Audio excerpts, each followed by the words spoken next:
Maharashtra today 24 news सत्य परिस्थितीचा सविस्तर आढावा। घाटी रुग्णालय येथे मनोरंजनाच्या कार्यक्रमासह आज शपथ घेऊन जागतिक परिचारिका दिन उत्साहात साजरा। 12 मे जागतिक परिचारिका दिनानिमित्त दिनांक 6 ते 12 मे विविध कार्यक्रमांचे आयोजन करण्यात आले होते। परिचारकांनी काल दिनांक 11 मे रोजी आयोजित केलेल्या मनोरंजनाच्या कार्यक्रमात आपल्या कलागुणांचे सादरीकरण करत विविध गाण्यांवर नृत्य केले व तणावातून मोकळा श्वास घेतला।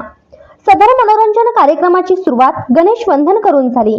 धारदार लावणी, फ्युजन, सांस्कृतिक नृत्य व अशा विविध नृत्याने प्रेक्षकांची मने जिंकली। सदर मनोरंजनाच्या कार्यक्रमाचे सूत्रसंचालन गणेश गावडे व माधुरी मकासरे यांनी केले। शपथविधी सोहळा आज दिनांक 12 मे जागतिक परिचारिका दिन साजरा करण्यात आला।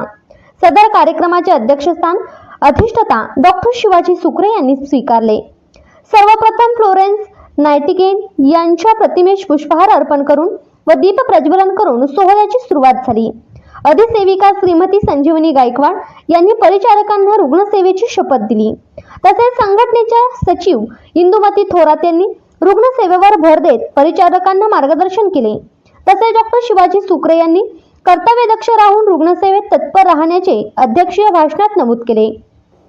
या शपथविधी सोहळ्यात घाटी रुग्णालयाचे वैद्यकीय अधीक्षक डॉक्टर सुरेश हरबडे तसेच शासकीय परिचारिका संघटनेच्या अध्यक्षा श्रीमती शुभमंगल भक्त व सचिव श्रीमती इंदुमती थोरात उपस्थित होते।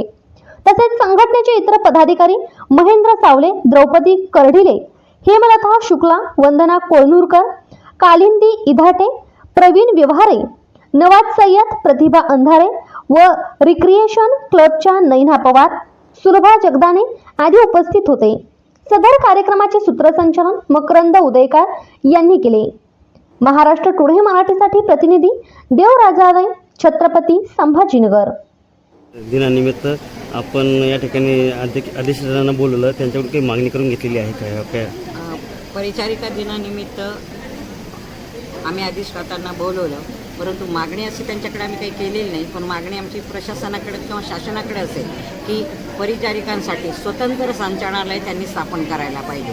आज परिचारिकांमध्ये हायली क्वालिफाईड लोक पण आहेत आणि परीक्षा घेऊनच पदं भरली जातात। अजून रिक्त पदं भरपूर आहेत। रुग्णसेवासाठी नर्सेस हा एक कणा आहे आणि नर्सेसशिवाय हॉस्पिटल चालू शकत नाही। म्हणून रिक्त पदं भरावेत आणि आहे त्या नर्सेसमध्ये कामाचा त्यांच्यावरती जर तुम्ही बोजा टाकला तर त्या पण आजारी पडतात, त्या घरी राहतात आणि मग रुग्णसेवेला नर्सेस कमी पडतात। असं न होऊ देता रुग्णसेवेला लागणारी सर्व पदं म्हणजे आता इंचार्जची पदं आपल्याकडे 54 ते 58 पदं रिक्त आहेत। तशीच महाराष्ट्रामध्ये मेट्रनची पदं रिक्त आहेत। मेन म्हणजे SNAचं पण आमचं रिक्त आहे। ही सर्व नर्सेसची पदं शासनाने ताबडतोब भरावीत अशी मी शासनाला विनंती करते। आजच महाराष्ट्र टुडे 24 न्यूजला सबस्क्राईब करा आणि सत्य परिस्थितीचा सविस्तर आढावा पहा।